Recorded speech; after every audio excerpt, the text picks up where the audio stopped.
Good afternoon YouTube and welcome back to my channel. In today's video I am going to be answering a question which I'm asked frequently. How do I overcome fear on my mountain bike? This question is quite difficult to answer and each person will overcome fear differently. However, I have a few techniques that will hopefully help you out and get you landing that new trick or sending that massive jump. The first question that I'm going to answer today is, what is fear? Fear is a lack of confidence which results in being scared to ride a feature or do a trick. One thing that is scaring you can impact your whole riding. It's important to recognise that sometimes you have fear over something that you've done 100 times. It's also important to remember everyone has fear and it's just how you deal with it which is what will allow you to hit massive jumps and do bigger tricks. The next question is, what causes fear? One of the first things that can cause fear is trying something new. For example, jumping a double or a gap jump for the first time. Number 2, crashing and injuries. In my opinion, these are the biggest contributors to fear. Oh fuck, you alright? Yeah. Oh god! You're right. Huge front flip.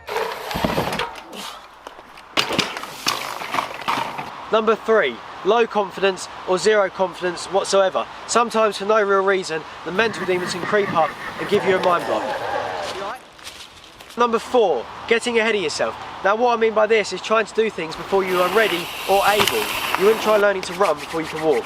We all want to do the biggest and best move, but it takes a lot of time to get there. Rushing just causes crashes, resulting in fear.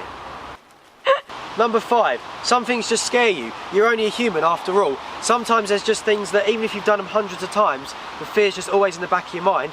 Likewise, sometimes when you first get on a bike, there's certain features or jumps that just aren't appealing to you from the start. For example, with me, is step downs. They're scary every time I hit one, but in the next section, I will explain to you how I overcome the fear and actually use it to my advantage.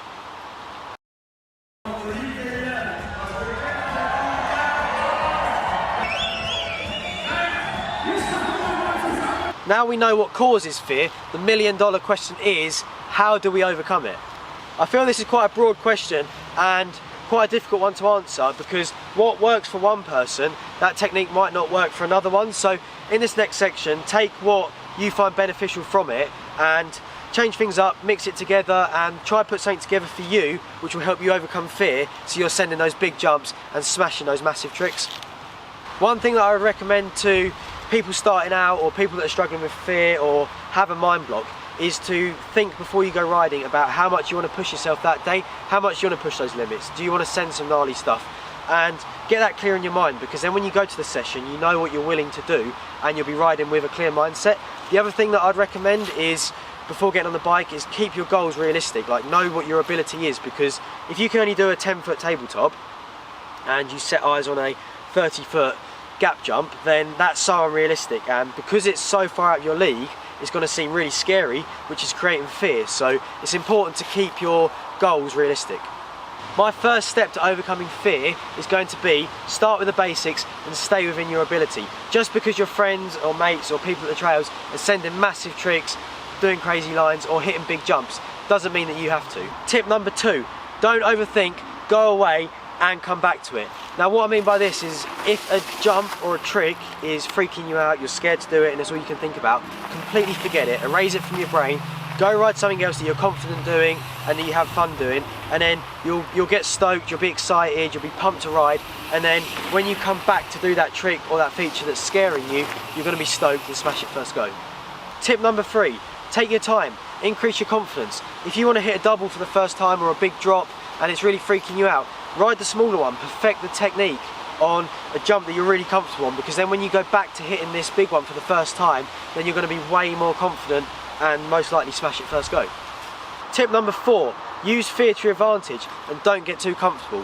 What I mean by this is, I'm going to track back to when I was talking about the step down scaring me, which they do. They get the blood pumping, they make me alert, they make me focused, and I use that to my advantage because it's making me alert and I'm learning more about that feature every time I look at it and I'm taking my time, which gives me confidence. Basically, don't get too confident because it's always the things that you take for granted and do all the time that will catch you out. Number 5, think positively and be stoked to ride. If you're going to a session nervous, you won't enjoy it. So I would really recommend doing something easier that gets you stoked. have fun, because that's what it's all about. Then try the scary stuff, as the stoke will give you the extra courage needed. Number 6, learn about the feature, jump or trick. What I mean by this is, if it's a new jump, ride up to it, test the run up, feel the lip, just roll up and down it. And you could even speak to someone that's ridden it before, get some techniques, ask them what it's like.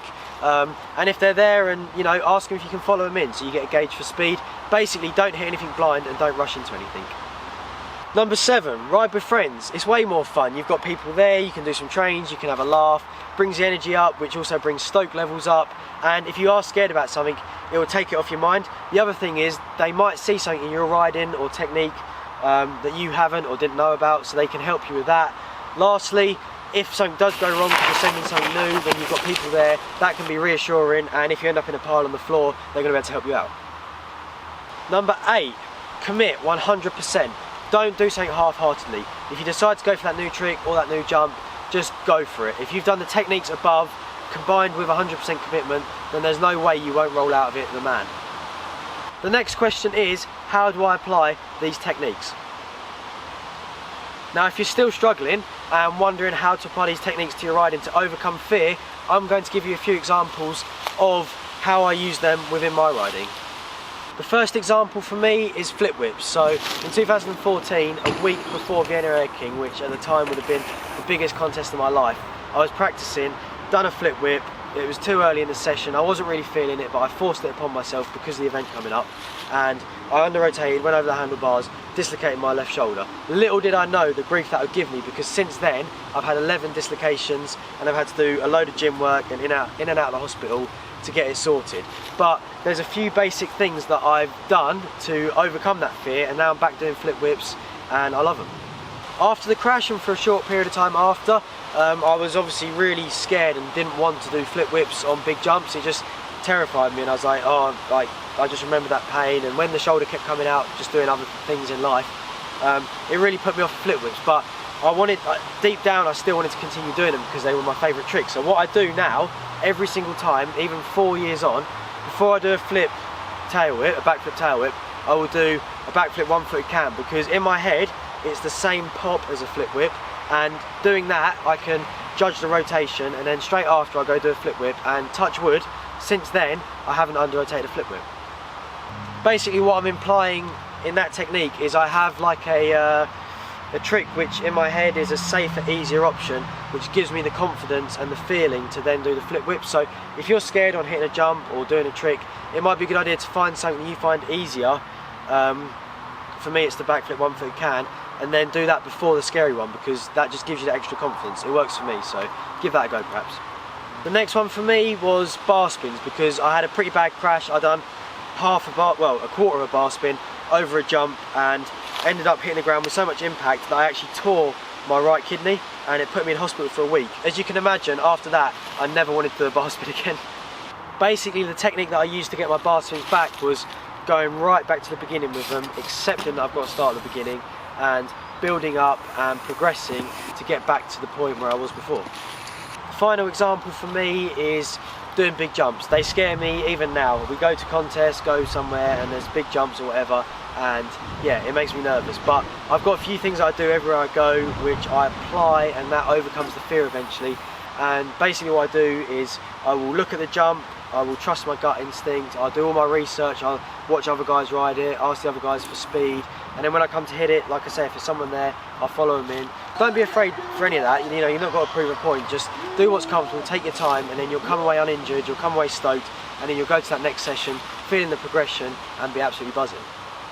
They are my examples of fear. It's also really important that you don't become overconfident, because that's again when accidents start to happen. Me personally, I always play on the side of caution, and I like to make sure that if I'm going to do something, whether it's a trick, a jump, whatever we're discussing, that I have practiced it and I've done all the homework or the work behind the scenes that I can do to ensure that when I come to do it, I'll do it in the safest way possible, because I love progression and I love pushing myself and I love scaring myself. I love the adrenaline rush, but I don't enjoy crashing and having time out, so I try to ride sensible, smart, and enjoy it as much as possible. I hope that with the information and the steps that I've given you today, if you've got fear or a mind block or you're struggling with something, you can take something at least from this video and apply it to your riding and hopefully overcome that fear and take your riding to that next level. If you do have any questions, don't hesitate to put them in the comments, and I will see you guys in the next video.